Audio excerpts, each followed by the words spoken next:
ओम शांति। 23 फरवरी 2026 के ईश्वरीय महावाक्य। पहले सुनते हैं मुरली के मुख्य पॉइंट्स। बाबा ने कहा, आधा कल्प से तुम देह अभिमान में रहने के आदती बन गए हो, इसलिए देही अभिमानी हो रहना भूल जाते हो। तभी तो बाप घड़ी घड़ी कहते हैं, सदैव याद रखो हम आत्मा हैं और हमें एक बाप को ही याद करना है। फिर बाबा ने एक फरमान देते हुए कहा, इन आँखों से जो कुछ देखते हो वह सब तो खत्म हो जाना है, इसलिए इस कब्रिस्तान को भूलते जाओ। कोई भी देहधारी को याद नहीं करो। माया के तूफान तो बहुत आएंगे, इनसे डरना नहीं है। ना ही कर्मेंद्रियों से कोई ऐसा कर्म करना है। तूफान तब आते हैं जब तुम बाप को भूल जाते हो। और लास्ट में बाबा ने कहा, यह संगम युग है ही सर्व की चढ़ती कला का युग। इस समय सब चढ़ जाते हैं। यह याद की यात्रा कल्प में एक ही बार होती है। जितना तुम याद करेंगे, पवित्र रहेंगे और स्वदर्शन चक्र फिराते रहेंगे, उतना ऊंच पद पाएंगे। अब सुनते हैं महावाक्यों को विस्तार से। बाबा ने कहा, मीठे बच्चे, यह संगम युग है, चढ़ती कला का युग। इसमें सभी का भला होता है, इसलिए कहा जाता, चढ़ती कला तेरे भाने सर्व का भला। प्रश्न, बाबा सभी ब्राह्मण बच्चों को बहुत बहुत बधाइयाँ देते हैं, क्यों? उत्तर, क्योंकि बाबा कहते, तुम मेरे बच्चे मनुष्य से देवता बनते हो। तुम अभी रावण की जंजीरों से छूटते हो। तुम स्वर्ग की राजाई पाते हो, पास विद ऑनर बनते हो, मैं नहीं। इसलिए बाबा तुम्हें बहुत बहुत बधाइयाँ देते हैं। तुम आत्माएं पतंग हो, तुम्हारी डोर मेरे हाथ में है। मैं तुम्हें स्वर्ग का मालिक बनाता हूँ। गीत, आखिर वह दिन आया आज। ओम शांति। यह अमर कथा कौन सुना रहे हैं? अमर कथा कहो, सत्यनारायण की कथा कहो, व तिजरी की कथा कहो, तीनों मुख्य हैं। अभी तुम किसके सामने बैठे हो और कौन तुमको सुना रहे हैं? सत्संग तो इसने भी बहुत किए हैं। वहाँ तो सब मनुष्य देखने में आते हैं, कहेंगे फलाना सन्यासी कथा सुनाते हैं, शिवानंद सुनाते हैं। भारत में तो ढेर सत्संग है, गली गली में सत्संग है। माताएं भी पुस्तक उठाए बैठ सत्संग करती हैं। तो वहाँ मनुष्य को देखना पड़ता है, लेकिन यहाँ तो वंडरफुल बात है। तुम्हारी बुद्धि में कौन है? परमात्मा। तुम कहते हो अभी बाबा सामने आया हुआ है, निराकार बाबा हमको पढ़ाते हैं। मनुष्य कहेंगे वह ईश्वर तो नाम रूप से न्यारा है। बाप समझाते हैं कि नाम रूप से न्यारी कोई चीज़ है नहीं। तुम बच्चे जानते हो, यहाँ कोई भी साकार मनुष्य नहीं पढ़ाते हैं। और कहाँ भी जाओ, सारी वर्ल्ड में साकार ही पढ़ाते हैं। यहाँ तो सुप्रीम बाप है, जिसको निराकार गॉड फादर कहा जाता है। वह निराकार साकार में बैठ पढ़ाते हैं। यह बिल्कुल नई बात हुई। जन्म बाई जन्म तुम सुनते आए हो, यह फलाना पंडित है, गुरु है, ढेर के ढेर नाम हैं। भारत तो बहुत बड़ा है। जो भी कुछ सिखाते हैं, समझाते हैं, वह मनुष्य ही हैं। मनुष्य ही शिष्य बने हुए हैं। अनेक प्रकार के मनुष्य हैं। फलाना सुनाते हैं, हमेशा शरीर का नाम लिया जाता है। भक्ति मार्ग में निराकार को बुलाते हैं कि हे पतित पावन आओ। वही आकर बच्चों को समझाते हैं। तुम बच्चे जानते हो कि कल्प कल्प सारी दुनिया जो पतित बन जाती है, उनको पावन करने वाला एक ही निराकार बाप है। तुम यहाँ जो बैठे हो, तुम्हारे में भी कोई कच्चे हैं, कोई पक्के हैं, क्योंकि आधा कल्प तुम देह अभिमानी बने हो। अब देही अभिमानी इस जन्म में बनना है। तुम्हारी देह में रहने वाली जो आत्मा है, उनको परमात्मा बैठ समझाते हैं। आत्मा ही संस्कार ले जाती है। आत्मा कहती है ऑर्गन्स द्वारा कि मैं फलाना हूँ, परंतु आत्म अभिमानी तो कोई है नहीं। बाप समझाते हैं, जो इस भारत में सूर्यवंशी चंद्रवंशी थे, वही इस समय आकर ब्राह्मण बनेंगे, फिर देवता बनेंगे। मनुष्य देह अभिमानी रहने के आदती हैं, देही अभिमानी रहना भूल जाते हैं। इसलिए बाप घड़ी घड़ी कहते हैं देही अभिमानी बनो। आत्मा ही भिन्न भिन्न चोला लेकर पार्ट बजाती है। यह हैं उनके ऑर्गन्स। अब बाप बच्चों को कहते हैं मन मना भव। बाकी सिर्फ गीता पढ़ने से कोई राज्य भाग्य थोड़े ही मिल सकता है। तुमको इस समय त्रिकालदर्शी बनाया जाता है। रात दिन का फर्क हो गया है। बाप समझाते हैं मैं तुमको राजयोग सिखाता हूँ। श्री कृष्ण तो सतयुग का प्रिंस है। जो सूर्यवंशी देवताएं थे उनमें कोई ज्ञान नहीं। ज्ञान तो प्रायलोप हो जाएगा। ज्ञान है ही सद्गति के लिए। सतयुग में दुर्गति में कोई होता ही नहीं। वह है ही सतयुग। अभी है कलयुग। भारत में पहले सूर्यवंशी 8 जन्म, फिर चंद्रवंशी 12 जन्म। यह एक जन्म अभी तुम्हारा सबसे अच्छा जन्म है। तुम हो प्रजापिता ब्रह्मा मुखवंशावली। यह है सर्वोत्तम धर्म। देवता धर्म सर्वोत्तम धर्म नहीं कहेंगे। ब्राह्मण धर्म सबसे ऊंच है। देवताएं तो प्रारब्ध भोगते हैं। आजकल बहुत सोशल वर्कर हैं। तुम्हारी है रूहानी सर्विस। वह है जिस्मानी सेवा करना। रूहानी सर्विस एक ही बार होती है। आगे यह सोशल वर्कर आदि नहीं थे। राजा रानी राज्य करते थे। सतयुग में देवी देवता थे। तुम ही पूज्य थे, फिर पुजारी बने। लक्ष्मी नारायण द्वापर में जब वाम मार्ग में जाते हैं तो मंदिर बनाते हैं। पहले पहले शिव का बनाते हैं। वह है सर्व का सद्गति दाता, तो उनकी जरूर पूजा होनी चाहिए। शिव बाबा ने ही आत्माओं को निर्विकारी बनाया था ना। फिर होती है देवताओं की पूजा। तुम ही पूज्य थे, फिर पुजारी बने। बाबा ने समझाया चक्र को याद करते रहो। सीढ़ी उतरते उतरते एकदम पट पर आकर पड़े हो। अभी तुम्हारी चढ़ती कला है। कहते हैं चढ़ती कला तेरे भाने सर्व का भला। सारी दुनिया के मनुष्य मात्र की अब चढ़ती कला करता हूँ। पतित पावन आकर सबको पावन बनाते हैं। जब सतयुग था तो चढ़ती कला थी और बाकी सब आत्माएं मुक्तिधाम में थी। बाप बैठ समझाते हैं मीठे मीठे बच्चों, मेरा जन्म भारत में ही होता है। शिव बाबा आया था, गाया हुआ है, अब फिर आया हुआ है। इसको कहा जाता है राजस्व अश्वमेध अविनाशी रुद्र ज्ञान यज्ञ। स्वराज्य पाने के लिए यज्ञ रचा हुआ है। विघ्न भी पड़े थे, अब भी पड़ रहे हैं। माताओं पर अत्याचार होते हैं। कहते हैं बाबा हमको यह निर्वस्त्र करते हैं, हमको यह छोड़ते नहीं हैं। बाबा हमारी रक्षा करो। दिखाते हैं द्रौपदी की रक्षा हुई। अभी तुम 21 जन्मों के लिए बेहद के बाप से वर्षा लेने आए हो। याद की यात्रा में रहकर अपने को पवित्र बनाते हो। फिर विकार में गए तो खलास, एकदम गिर पड़ेंगे। इसलिए बाप कहते हैं पवित्र जरूर रहना है। जो कल्प पहले बने थे वही पवित्रता की प्रतिज्ञा करेंगे। फिर कोई पवित्र रह सकते हैं, कोई नहीं रह सकते हैं। मुख्य बात है याद की। याद करेंगे, पवित्र रहेंगे और स्वदर्शन चक्र फिराते रहेंगे तो फिर ऊंच पद पाएंगे। विष्णु के 2 रूप राज्य करते हैं ना, परंतु विष्णु को जो शंख रूप दे दिया है वह देवताओं को नहीं है, लक्ष्मी नारायण को भी नहीं था। विष्णु तो सूक्ष्म वतन में रहते हैं। उनको चक्र के नॉलेज की दरकार नहीं है। वहाँ मूवी चलती है। अभी तुम जानते हो कि हम शांति धाम के रहने वाले हैं।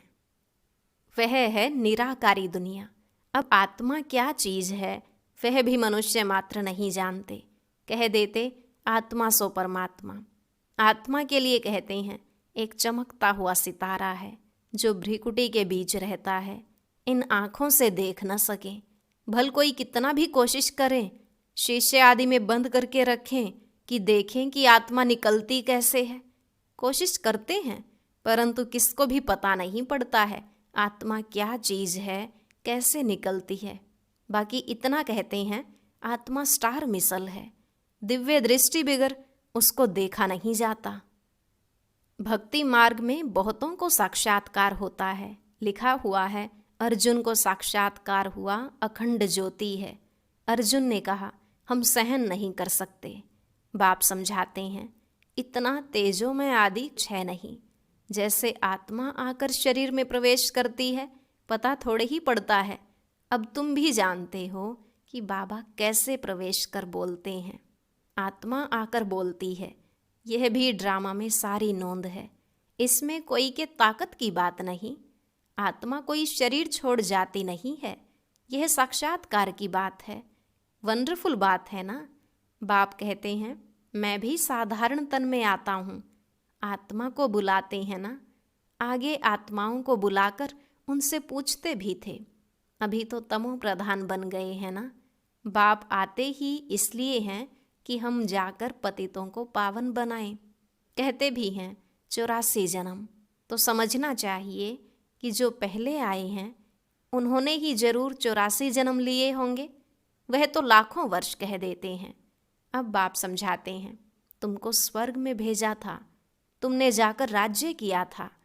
तुम भारतवासियों को स्वर्ग में भेजा था, राजयोग सिखाया था संगम पर। बाप कहते हैं, मैं कल्प के संगम युगे आता हूँ। गीता में फिर युगे युगे अक्षर लिख दिया है। अभी तुम जानते हो हम सीढ़ी कैसे उतरते हैं, फिर चढ़ते हैं। चढ़ती कला फिर उतरती कला। अभी यह संगम युग है, सर्व की चढ़ती कला का युग। सब चढ़ जाते हैं, सब ऊपर में जाएंगे।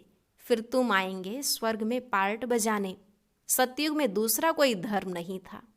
उनको कहा जाता है वाइसलेस वर्ल्ड। फिर देवी देवताएं वाम मार्ग में जाकर सब विशेष होने लगते हैं, यथा राजा रानी तथा प्रजा। बाप समझाते हैं, हे भारतवासी, तुम वाइसलेस वर्ल्ड में थे, अब है विशेष वर्ल्ड। अनेक धर्म हैं, बाकी एक देवी देवता धर्म नहीं है। जरूर जब न हो तब तो फिर स्थापन हो। बाप कहते हैं, मैं ब्रह्मा द्वारा आकर आदि सनातन देवी देवता धर्म की स्थापना करता हूँ। यहाँ ही करेगा ना, सूक्ष्म वतन में तो नहीं करेंगे। लिखा हुआ है, ब्रह्मा द्वारा आदि सनातन देवी देवता धर्म की रचना रचते हैं। तुमको इस समय पावन नहीं कहेंगे, पावन बन रहे हैं। टाइम तो लगता है ना। पतित से पावन कैसे बने, यह कोई भी शास्त्रों में नहीं है।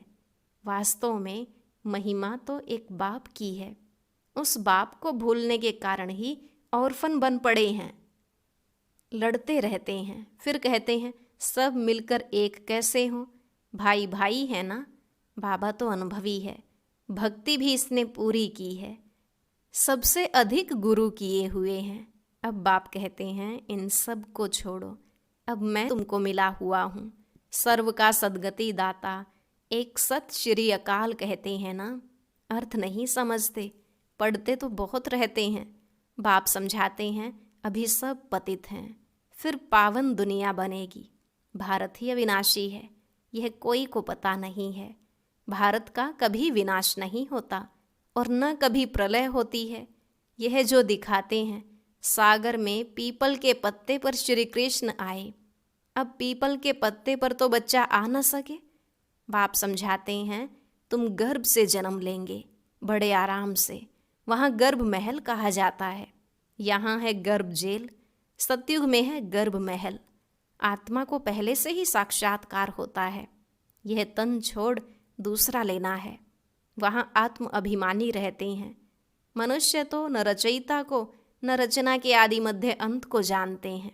अभी तुम जानते हो, बाप है ज्ञान का सागर, तुम मास्टर सागर हो। तुम माताएं हो नदियाँ, और यह गोप हैं ज्ञान मान सरोवर। यह ज्ञान नदियाँ हैं, तुम हो सरोवर। प्रवृत्ति मार्ग चाहिए ना। तुम्हारा पवित्र ग्रस्त आश्रम था, अभी पतित है।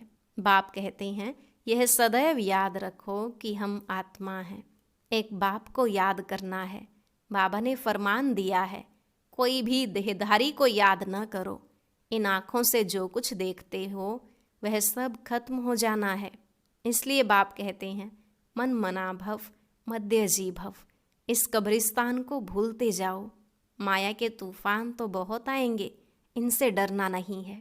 बहुत तूफान आएंगे, परंतु कर्मेंद्रियों से विकर्म नहीं करना है। तूफान आते हैं तब जब तुम बाप को भूल जाते हो। यह याद की यात्रा एक ही बार होती है, वह है मृत्युलोक की यात्राएं। अमर लोक की यात्रा यह है। तो अब बाप कहते हैं, कोई भी देहधारी को याद न करो।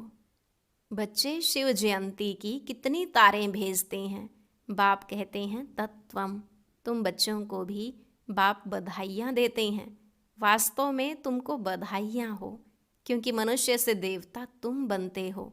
फिर जो पास विद ऑनर होगा उनको जास्ती मार्क्स और अच्छा नंबर मिलेगा। बाप तुमको बधाइयाँ देते हैं कि अब तुम रावण की जंजीरों से छूटते हो। सभी आत्माएं पतंगे हैं, सबकी रस्सी बाप के हाथ में है, वह सबको ले जाएंगे। सर्व के सद्गति दाता हैं, परंतु तुम स्वर्ग की राजाई पाने के लिए पुरुषार्थ कर रहे हो। अच्छा, मीठे मीठे सिकिलधे बच्चों प्रति माता पिता बाप दादा का याद प्यार और गुड मॉर्निंग।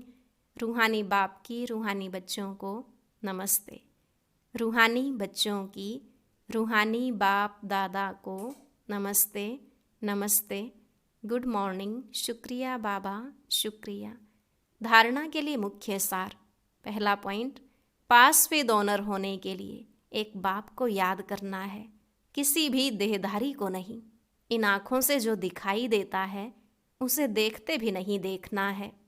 दूसरा, हम अमरलोक की यात्रा पर जा रहे हैं, इसलिए मृत्युलोक का कुछ भी याद न रहे। इन कर्मेंद्रियों से कोई भी विकर्म न हो, यह ध्यान रखना है। वरदान, अपने शिक्षा स्वरूप द्वारा शिक्षा देने वाले शिक्षा संपन्न योग्य शिक्षक भव। अपने शिक्षा स्वरूप द्वारा शिक्षा देने वाले शिक्षा संपन्न योग्य शिक्षक भव। बाबा ने कहा, योग्य शिक्षक उसे कहा जाता है जो अपने शिक्षा स्वरूप द्वारा शिक्षा दे। उनका स्वरूप ही शिक्षा संपन्न होगा। उनका देखना चलना भी किसको शिक्षा देगा। जैसे साकार रूप में कदम कदम पर हर कर्म शिक्षक के रूप में प्रैक्टिकल में देखा, जिसको दूसरे शब्दों में चरित्र कहते हैं। किसी को वाणी द्वारा शिक्षा देना तो कॉमन बात है, लेकिन सभी अनुभव चाहते हैं, तो अपने श्रेष्ठ कर्म श्रेष्ठ संकल्प की शक्ति से अनुभव कराओ। स्लोगन, संकल्पों की सिद्धि प्राप्त करने के लिए आत्मशक्ति की उड़ान भरते चलो। संकल्पों की सिद्धि प्राप्त करने के लिए आत्मशक्ति की उड़ान भरते चलो। अव्यक्त इशारे, एकता और विश्वास की विशेषता द्वारा सफलता संपन्न बनो। संगठन को एकता के सूत्र में पिरोने के लिए वाणी की शक्ति पर विशेष ध्यान दो। वाणी सदा निर्मल हो, कम बोलो, धीरे बोलो और मीठा बोलो। सम्मानजनक बोल ही बोलो। अभी तक साधारण बोल ज़्यादा हैं, अलौकिक बोल हों, फरिश्तों के बोल हों, हर बोल मधुर हो। अभी इस बात पर अंडरलाइन करो, तब प्रत्यक्षता होगी। ओम शांति। आज बाबा ने मुरली में पतंग और डोर का जिक्र किया है, तो उस पर आधारित एक सुंदर गीत बनाया गया है। सभी भाई बहनें जरूर सुने।